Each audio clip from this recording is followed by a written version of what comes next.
What is up, guys? This is QRim from the Trinity of Lift, and today I'm going to bring all of you guys my Train Shaddoll deck profile for the September 2016 format. Now, admittedly, this deck did take me quite a while to finally build in real life, primarily because I've been busy with schoolwork and job hunting and application processes and all that kind of crazy good stuff.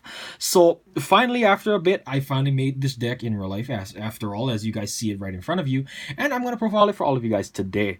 So without further ado, we're just going to jump right into the deck. Alrighty, so we're going to start off with the train lineup first. Furf. That's a word. Furf, I believe. Yes. We have 3 copies of Night Express Knight because, well, all of your rank 10 plays in the deck basically revolve around this card, primarily because Express Knight is a free level 10 normal summon, and because of that, again, it triggers a lot of the train-related cards in this deck, and it's a free level 10 that you can summon, which is pretty much half of all of the rank 10 plays that you're going to be making, of course. So we have 3 copies of Express Knight. Then we have the other half of pretty much all the rank 10 plays you're going to be making. We have 3 copies of the Heavy Freight Train Derrick Crane. Now, this card is pretty cool because whenever you summon an Earth Machine type monster on your side of the field, you can special summon Derrick Crane from your hand. Now, of course, it's another level 10 train that we can use to make our rank 10 plays. And what's even cooler about Derrick Crane is that it has an effect in Graveyard whenever it's detached as an Xyz material. As whenever it is detached, you can simply target a card on your opponent's side of the field and blow it up. So it's pretty cool because there is a really cool rank 10 in the extra deck that is an either player's turn effect, and because of that, you can kind of also use Derrick Crane as a trap card as well as proactive destruction. So because of that, Derrick Crane just really makes the rank 10 pool a lot stronger now because it just gives them all of those benefits because of how Derrick Crane can really just disrupt your opponent. So yeah, we have 3 copies of Derrick Crane. Then for the last train monster, we have 3 copies of Ruffian Railcar. Now, this card is in here even if it's a level 4 train. We need it in here because of the synergy that Ruffian Railcar has with the train field spell, which is Revolving Switchyard.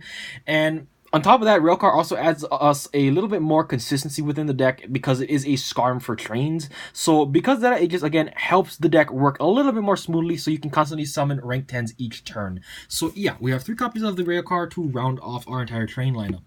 Moving on to the Shaddolls now, we have 2 copies of Beast because I felt like 3 was way too cloggy. I was originally testing 3 of this card, but like again, I found in this deck that you specifically don't want to draw multiples of your Shaddolls ever. You only ever want to use your Shaddolls either to deck thin your deck or in the fringe situations where you can make a Shekinaga, you want to use them for that, but outside of that, you never want to draw the Shaddolls. So because of that, the entire Shaddoll lineup, I should say, preface right now, is pretty minimal. So yeah, we have 2 copies of Beast, 2 copies of Squamado for more deck thinning. We have 2 copies of Shaddoll Hedgehog. Now, this card is actually arguably the best Shaddoll nowadays, primarily because, first of all, it searches out your Shaddoll Fusion, which again helps you get into Shekinaga plays, but also, the fact that it does search out Shaddoll Fusion and that no one plays around Shaddoll Fusion anymore, it means that if you ever can actually resolve Hedgehog's search effect to search the Shaddoll Fusion to your hand, usually you will be able to get at least +1 off of the Shaddoll Fusion because, again, like I just said, no one plays around that Fusion spell anymore. Because of that, you can just really reap the benefits of how the formats have changed over time. So yeah,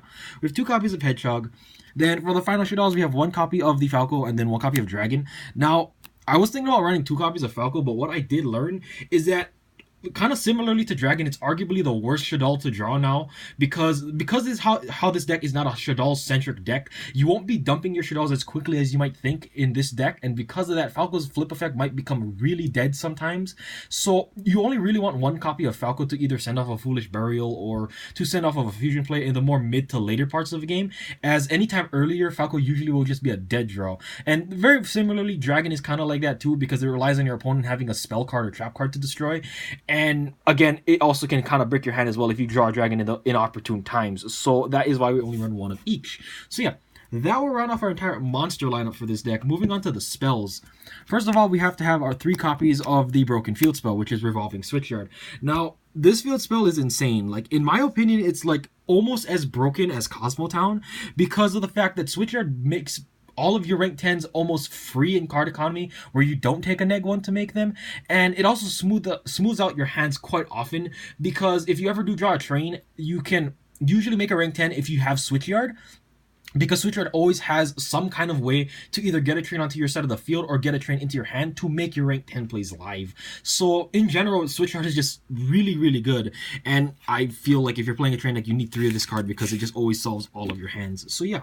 We have 3 copies of that. Then, of course, we have 3 copies of Terraforming to search out the Revolving Switchyard. Now, to touch up really fast, even if the ratio habitually of 3 field spells and 3 Terraforming is bad, the thing is that Revolving Switchyard has a discard effect. So, because of that, the extra copies of the same field spell and the Terraformings won't really matter because they can end up just being free discard fodder for your field spell. So, that is why I felt comfortable running 3 copies of the field spell and 3 copies of Terraforming this time around. Moving on, we have, of course, the 3 copies of the Shaddoll Fusion, and then we also have 1 copy of El Shaddoll Fusion. Now, Shaddoll Fusion is no-brainer. Like, this is still a Shaddoll deck that kind of wants to use the Shaddolls as an engine to make more rank 10s.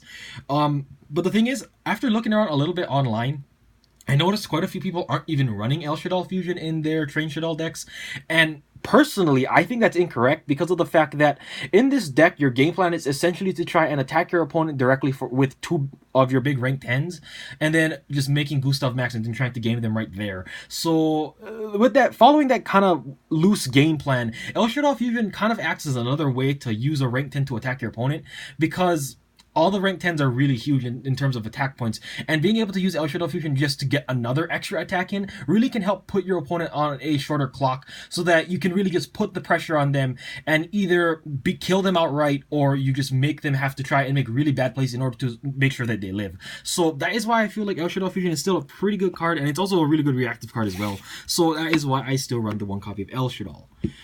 Alrighty then, moving on to the other spells, we have, of course, 3 copies of Allure of Darkness. Now, like I said with the Shaddolls, you don't want to draw them that often except when you're making Shekinaga plays.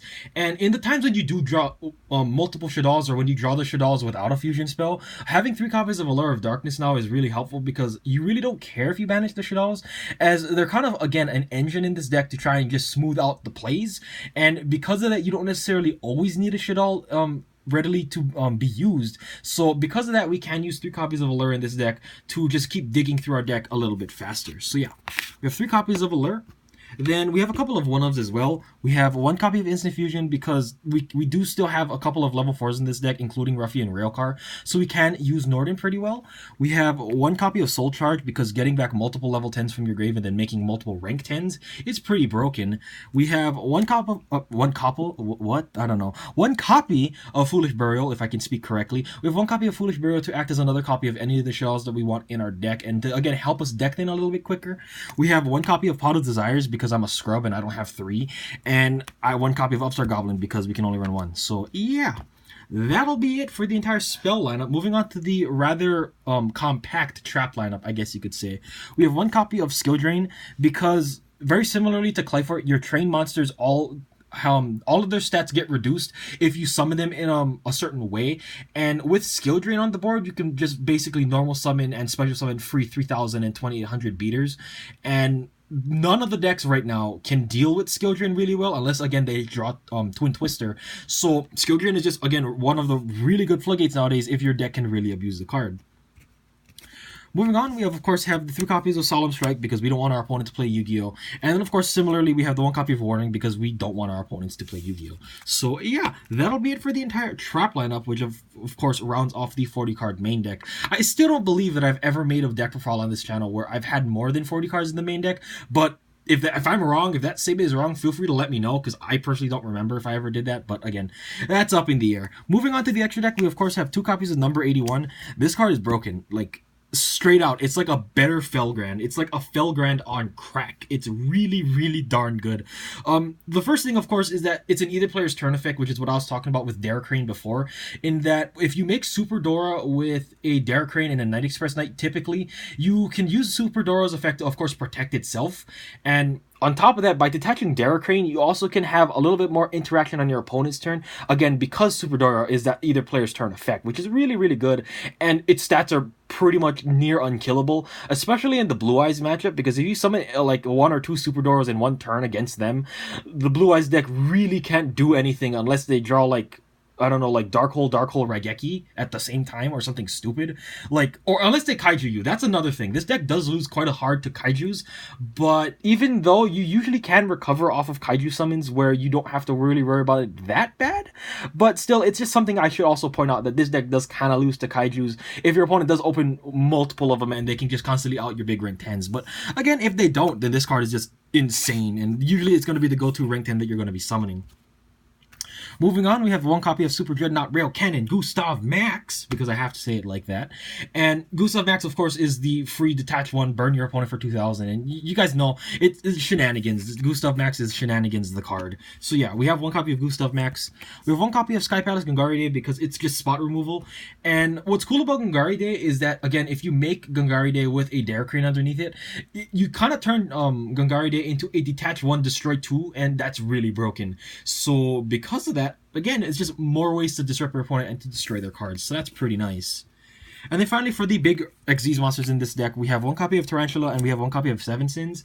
Now, I don't run the rank 11 spider, primarily because I had to cut it for some other cards that I wanted to include.